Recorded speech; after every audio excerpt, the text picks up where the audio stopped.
Olá, você de casa, tudo bem? Professora Débora Lívia, mais uma vez, juntamente com você para mais uma aula de... Muito bem, você já sabe, né? Língua portuguesa, claro. Então, hoje nós vamos conversar um pouco sobre o diário, tá? O gênero textual em foco nesta semana. E dialogaremos também sobre a reescrita da resenha, né? A última etapa para o processo de produção textual deste mês, tá bom? Então vamos lá, eu vou começar aqui com uma brincadeira, eu vou começar aqui fazendo aquela brincadeira do que é o que é. Né? O que é, cujo suporte são cadernos ou folhas de papel. Mais uma pista, o que é, minha gente, que pode abordar assuntos pessoais e fatos do cotidiano. O que é, que tem uma estrutura formada por data, vocativo, relato e assinatura. Se não souber agora, gente, não acredito. O que é, que apresenta verbo empregado na primeira pessoa, eu. O que é? Quem responde, vamos lá. Muito bem, minha gente, é o diário, é isso mesmo. Agora que eu já disse, né, vocês já descobriram a resposta, eu vou mostrar aqui. Então, o diário, ele é um gênero textual, certo? Que tem como suporte, ou seja, ele pode ser escrito em folhas avulsas, né? Em um caderninho ou em um diário mesmo. Tem gente que compra, né, um bloquinho de notas. Existe também, né, nós temos também os diários virtuais, né, os blocos de notas, mas via de regra as pessoas ainda preferem expressar os seus sentimentos para o papel. Parece que ele é um pouco mais humano que o computador, né? Não sei, mas as pessoas via de regra preferem o papel mesmo, tá? Então o diário é um gênero textual que aborda também, né, assuntos pessoais, fatos do cotidiano. Então uma viagem, né, uma piscina na casa de um amigo, uma diversão, um acontecimento bom ou mesmo um acontecimento ruim, tudo isso é fonte de inspiração para aquele que tem esse costume, né, de escrever em diário, tá? A estrutura, ela não é fixa, tá? Na verdade, o gênero diário é um gênero muito livre. A forma como é escrito, se leva assinatura ou não, se tem um chamamento ou vocativo ou não, isso fica a critério do escritor. Mas, via de regra, o diário apresenta a seguinte estrutura: data, o vocativo, que é um chamamento, querido diário, né? Algumas pessoas mantêm isso. E depois nós temos o relato e a assinatura, né? Tem que ter assinatura. Eu lembro que quando eu era pequena, não faz muito tempo, mas eu sempre escrevia, né? Tinha um cadeadozinho, trancava para ninguém mexer, escrevia muita coisa legal, fazia desenho, né? Era muito bacana, tá? E a linguagem, nós temos verbos empregados na primeira pessoa. Você não encontra um diário dizendo, né, se eu vou falar do meu dia, Débora, né, ela acordou atrasada, ou ela acordou cedo, né, eu não vou dizer ela acordou, vou dizer eu acordei, né, eu fiz, eu falei, e por aí vai, tá bom? Então, olha só, vamos entender melhor o que é o diário desde a sua gênese, desde a sua origem. O diário, a palavra diário, ela vem do latim, diarium. A palavra diário, simultaneamente substantivo e adjetivo, já eu explico o que isso significa, refere-se àquilo que ocorre todos os dias. Então, é substantivo quando dá nome a alguma coisa, né? Exemplo, o próprio objeto, né, o diário, né, onde você escreve ali o seu dia, os acontecimentos do seu dia. Mas pode ser adjetivo também, né, uma atividade diária, né, uma atividade que acontece diariamente. Então, de certo modo, às vezes ele pode funcionar também como adjetivo.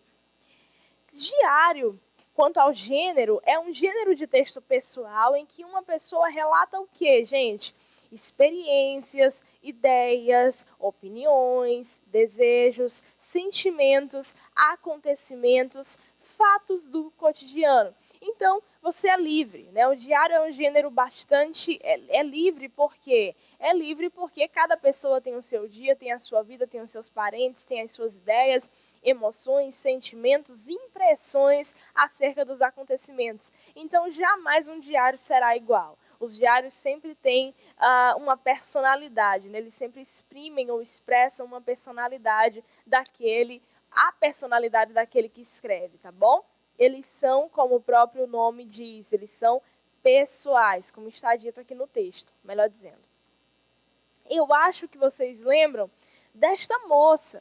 Na aula passada nós conversamos um pouco sobre ela. O nome dela é Maria Carolina de Jesus, não é? Vocês lembram? Uma mulher negra, né? Neta de escravos, nascida aí, né? Salvo engano, em Minas Gerais, né? Ela nasceu e esteve durante muito tempo trabalhando como o quê? Fazendo o quê?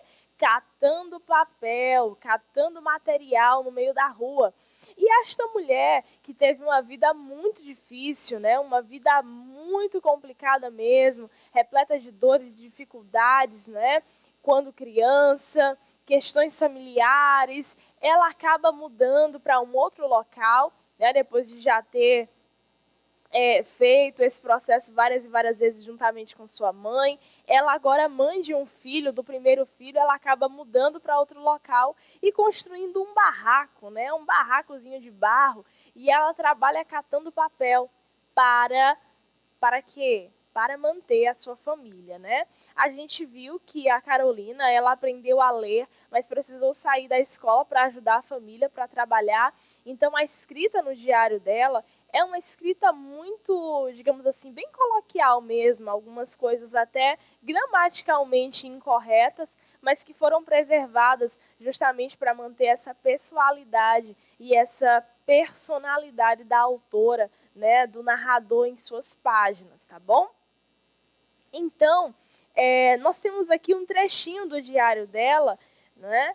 Engraçado também, é sempre bom lembrar que ela foi descoberta por um jornalista, né? Um jornalista chegou para fazer uma matéria sobre a favela e quando ele chega, a Carolina está brigando com os rapazes lá, reclamando porque eles fizeram uma coisa muito injusta com ela, não queriam entregar alguma coisa que era dela, e ela começou a ameaçar e a dizer que se eles não devolvessem o que era dela, ela colocaria o nome deles no diário dela.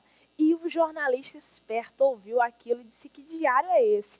Foi entrevistar, foi pesquisar, fez algumas fotografias dela, dela naquele lugar, e foi daí que surgiu o famoso diário Quarto de Despejo. Quarto de Despejo, mais de 5.000 páginas escritas por uma favelada catadora de papel. Olha só, gente, foi uma história incrível, né? E lá ela conta todas as dificuldades que ela enfrentou durante a sua vida, mas depois da fama, ninguém quis mais ajudar a Carolina. Então ela voltou, né? Morreu, mas sempre trabalhando dignamente. Trechinho do diário da Carolina de Jesus, olha só. Preparei a refeição matinal. Cada filho prefere uma coisa. A Vera, mingau de farinha de trigo torrada. O João Jessé, café puro. O José Carlos, leite branco. E eu, mingau de aveia. Já que não posso dar aos meus filhos uma casa decente para residir, procuro lhe dar uma refeição condigna. Terminaram a refeição. Lavei os utensílios, depois fui lavar roupas. Mas eu não pretendo relaxar. O meu sonho era andar bem limpinha, usar roupas de alto preço, residir numa casa confortável, mas não é possível. Eu não estou descontente com a profissão que exerço. Já habituei-me a andar suja. Já faz 8 anos que cato papel. O desgosto que tenho é residir em favela. Então vamos lá. Observem, aqui nós temos a lista de alguns dos filhos, né? Nós temos a Vera, nós temos o João José, nós temos o José Carlos, né? E ela. Então moravam os 4 naquele barraco, na favela, tá? E ela sustentava a família fazendo o quê? Catando papel. Era uma mulher muito corajosa, muito destemida, trabalhadora ou trabalhadeira mesmo, tá? Porque trabalhadora diz respeito à profissão, né? E trabalhadeira ao ato de trabalhar muito, né? É o feminino aí. Então, é correto dizer trabalhadeira sim, tá? E aí nós temos aqui, né, que ela cuidava bem da família. No diário dela nós vemos, né, que ela acordava bem cedo, saía bem cedo para trabalhar. Os dias de chuva sempre eram mais complicados. Às vezes acontecia de chegar em casa sem nenhuma moeda, sem nenhum trocado e não ter o que comer, né, com os filhos. Então eles simplesmente dormiam e esperavam o dia seguinte até que ela pudesse, quem sabe, tentar novamente, ter um pouco mais de sorte, como ela dizia. Enfrentava muito preconceito com relação às pessoas do próprio local onde ela morava. Então, assim, observem o que esta mulher e esta mãe diz. Já que não posso dar aos meus filhos uma casa decente para residir, procuro lhe dar uma refeição condigna, né? Uma refeição boa, o mínimo possível para que eles sobrevivam bem, tá? Então, o diário ele conta sobre a rotina. Terminaram a refeição, lavei os utensílios, fui lavar as roupas e vejam a mensagem que ela passa para a gente. Mas eu não pretendo relaxar, não é? Ela entende o que é possível e o que não é possível, mas ela continua trabalhando. Ela continua lutando pela sua família. Essa autora, né, gente, essa escritora do diário Quarto de Despejo, né, hoje conhecido mundialmente, Diário de uma Favelada, né? Ela traz à nossa memória a ideia de força, de resistência, de resiliência, tá bom? E aqui nós observamos claramente as características deste gênero. Observem que lavei, quem lavei? Eu lavei, né? O sujeito implícito ao verbo. Fui lavar, eu não pretendo relaxar. Então, os verbos sempre aparecem em primeira pessoa, tá? Agora, nós faremos a resolução de algumas questões relacionadas ao texto que acabamos de ler. Vamos lá. Primeira questão, muito fácil, eu vou dar só 30 segundos para vocês e nós já avançamos. A que gênero textual pertence o texto lido? 30 segundinhos e nós já retornamos, tá?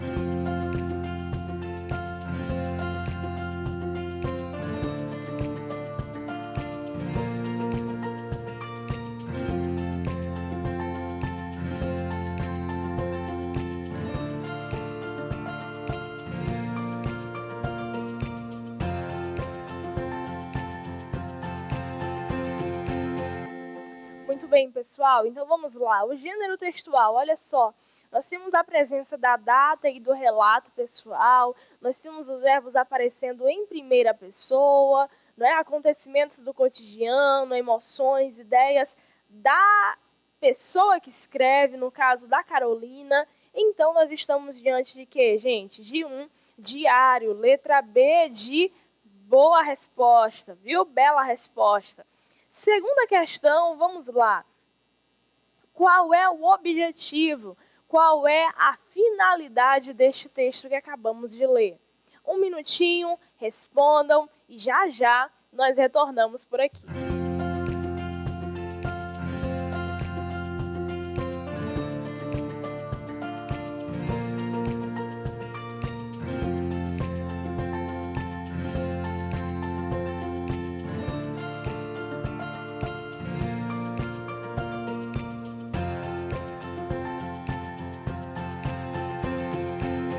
Ok, vamos lá, o minuto já foi, rapidinho, né? Olha só, a finalidade do texto. Qual é o objetivo do diário? Qual é a intenção? Qual é a finalidade dele, gente? É opinar sobre a vida alheia?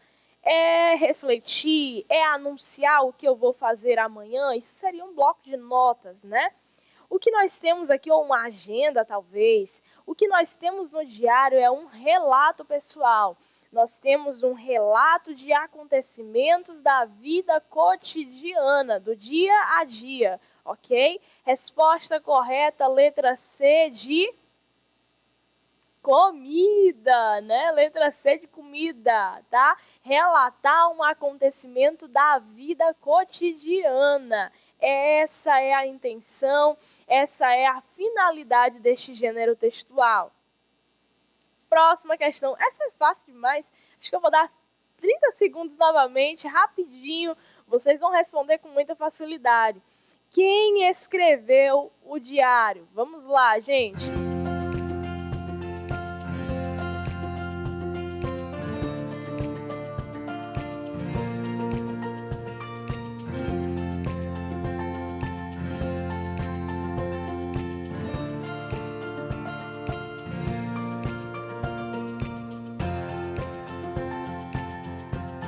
Opa! Quem escreveu o diário foi a professora de português. Eu tenho certeza que foi ela. Não, não foi. Se a professora de português tivesse escrito alguma coisa sobre Carolina de Jesus, não seria um diário. Seria provavelmente uma biografia, talvez outro gênero. Por quê? Mas nunca, jamais teria sido um diário, porque o diário é um texto pessoal. Não é? Então, só a Carolina poderia escrever. O diário é um texto que só você pode elaborar. Só você pode escrever, tá? Então, não fui eu, viu? Não fui eu. Letra C. Foi a amiga de Carolina? O texto nem menciona alguma amiga, né? O que ela tem uma amiga. Letra D. Foi Vera, a filha de Carolina? Não. Se a filha de Carolina escreveu alguma coisa, o diário não é da Carolina, é dela. Então, quem escreveu o diário Quarto de Despejo? Quem escreveu o diário de uma favelada, como é conhecida a sua obra? A própria Carolina. Letra B de bom demais, Carolina de Jesus, tá? Foi ela quem escreveu. Quarta questão, mais 30 segundos para você exercitar aí mesmo, tá? Em casa, vamos lá. O texto apresenta uma linguagem caipira, coloquial, culta ou jornalística? Tempo, vamos lá.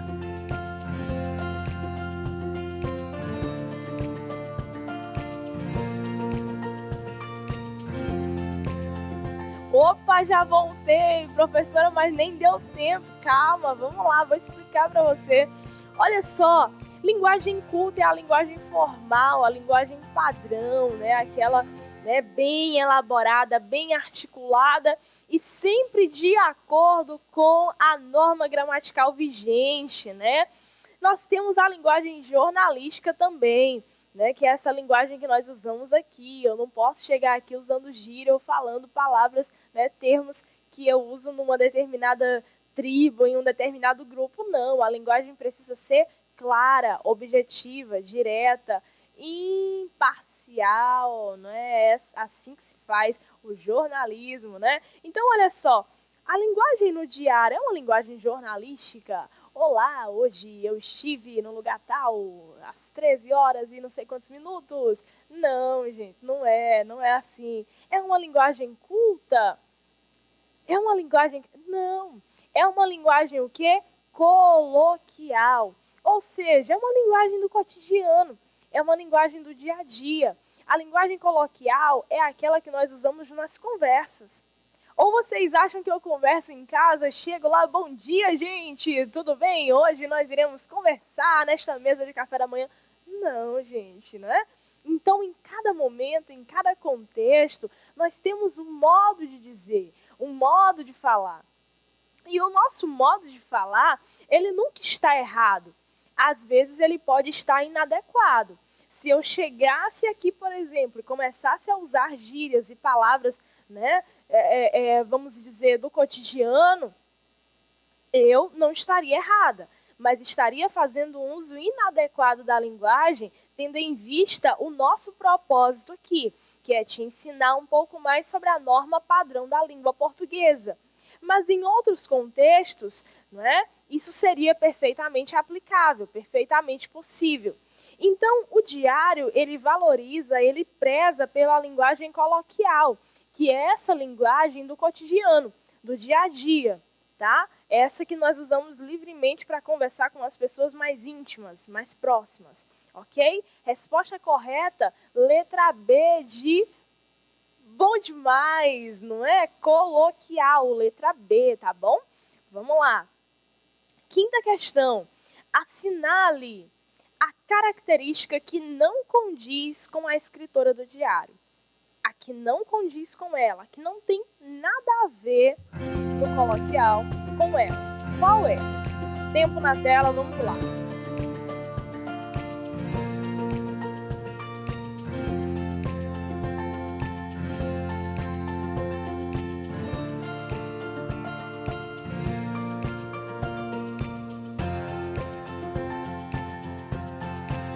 Muito bem, já voltei, porque tá fácil demais. Olha só, eu posso dizer que Carolina de Jesus era uma mulher, era uma mãe corajosa?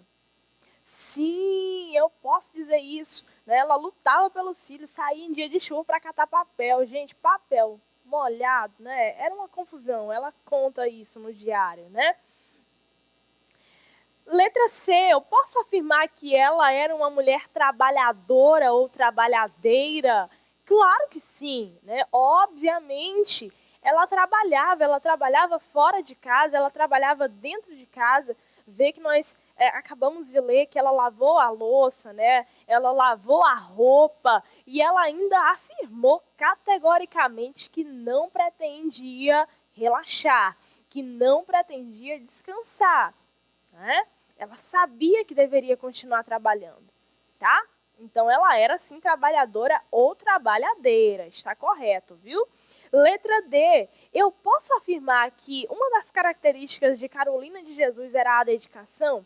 Que ela era uma mulher realmente dedicada? Sim, especialmente à família, especialmente aos filhos.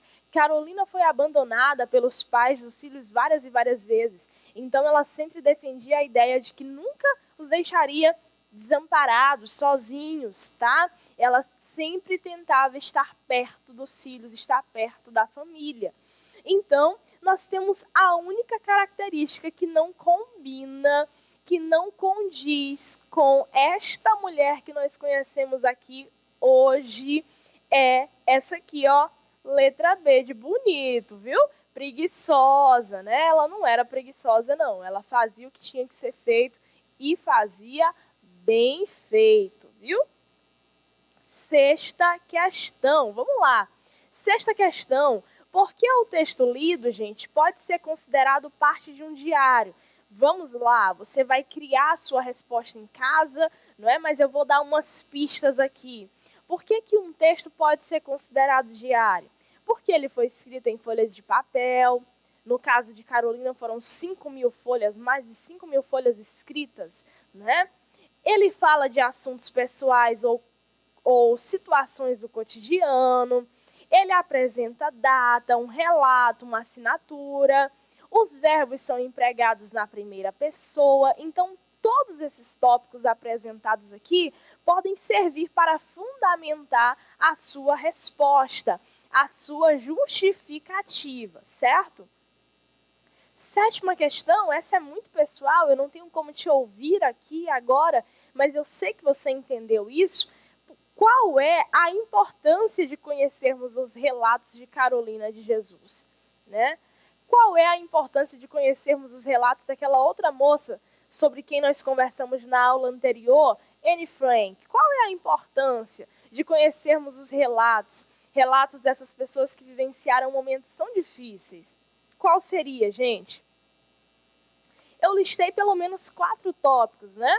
Nós temos a troca de experiências, nós temos as lições de coragem e resiliência. Resiliência é a tua capacidade de suportar, né? A sua capacidade de suportar, de resistir, de permanecer firme, mesmo em meio aos problemas, mesmo em meio às situações difíceis, né? Não desistir.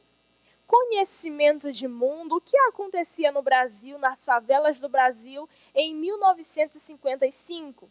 O que acontecia, né, durante o regime nazista, não é? Lá na Alemanha? Nós temos o diário de Anne Frank para responder. Nós temos o diário de Carolina de Jesus para falar sobre o Brasil da época da década de 50. Então, esses livros, essas anotações, esses escritos, eles nos trazem muita informação histórica e social também. E por fim nós temos a experiência da leitura. E a leitura é uma coisa fenomenal que nos ajuda, que nos auxilia em todas as áreas da nossa vida. Não é só questão de melhorar vocabulário, não é só uma questão de falar melhor. Não, senhor, não, senhora. A leitura, ela nos ajuda a perceber melhor o mundo, as pessoas, a vida, a usar, né, o nosso cérebro, né, ativar muita coisa aí dentro de nós que precisa ser acionada, tá bom? Então, nós temos esses tópicos aqui.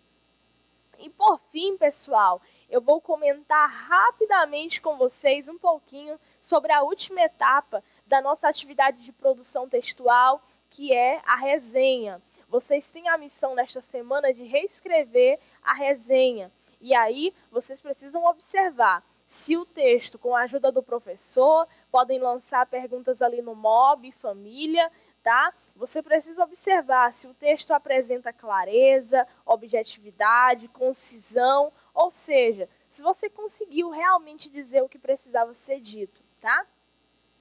Então, na hora da reescrita, nós usamos os pontos para dividir os períodos, ou seja, nós evitamos aqueles parágrafos de várias e várias linhas sem que haja um ponto, tá bom? Nós eliminamos as palavras repetidas, fazemos sempre esse exercício de encontrar sinônimos. Nós cortamos as ideias secundárias. O que são ideias secundárias, professora? Ideias que não acrescentam, ideias desimportantes, tá? Não estou falando de coisas essenciais, mas daqueles dizeres, daquelas redundâncias que são desnecessárias ao texto, tá? Nós apresentamos uma ideia em cada parágrafo, para que os parágrafos não fiquem, né, não virem monoblocos, ou seja, enormes ali, sem uma subdivisão. Então, para cada parágrafo, em cada parágrafo, nós apresentamos quantas ideias centrais? Nós apresentamos uma ideia central para cada parágrafo, tá bom? E evitamos também as redundâncias. Há tantos anos atrás, se usou o verbo haver, não precisa do atrás. Entrou, o personagem entrou para dentro, não tem como ele entrar para fora. O personagem saiu para fora, não tem como ele sair para dentro. Então, esse tipo de coisa a gente vai observando na hora de reescrever, justamente para evitar que o texto se torne, não é, redundante, cansativo e, consequentemente, menos objetivo, mais obscuro. Então, fiquem atentos, tá? Aqui eu trouxe um pequeno exemplo de resenha sobre o filme Rei Leão, o Rei Leão, né? Só para a gente fechar. E o autor escreveu o quê? Fico feliz que essa geração possa assistir a uma história baseada no respeito à família, na obediência aos pais e, principalmente, as responsabilidades por suas escolhas. Como todos sabem, Simba sofre as consequências por seguir sugestões não autorizadas pelo seu pai. O Rei Leão é um filme para a família, para as crianças da geração que passou, mas principalmente para todos que amam o cinema e ainda se surpreendem com o que a tecnologia tem para mostrar. Se nós fôssemos reescrever essa resenha do Rei Leão, ela está muito bem escrita e nós não encontramos inadequações no que diz respeito à gramática, à ortografia.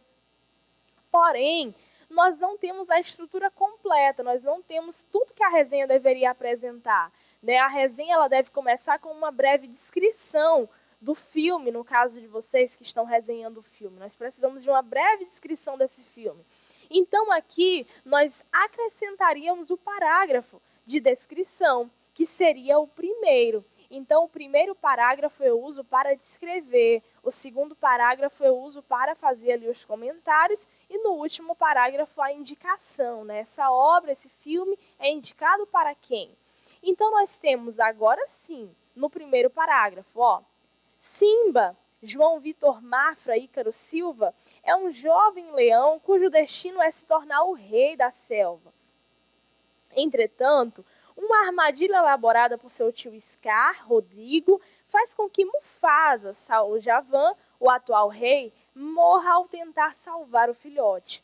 Consumido pela culpa, Simba deixa o reino rumo a um local distante, Hakuna Matata, pois é, onde encontra amigos que o ensinam a mais uma vez ter prazer pela vida. Não tem jeito para mim, né, gente? Mas tudo bem. Olha só, então agora sim a nossa resenha está completa. E aí nós fizemos uma outra alteração. Aquele parágrafo enorme nós dividimos em 2 parágrafos e temos um texto mais organizado agora, certo? Não vou ler de novo, é o mesmo texto, mas organizado da forma correta, tá bom? Essa foi a nossa aula de hoje. Boa sorte na reescrita, bons estudos e até o próximo encontro, minha gente. Abraço, tchau, tchau.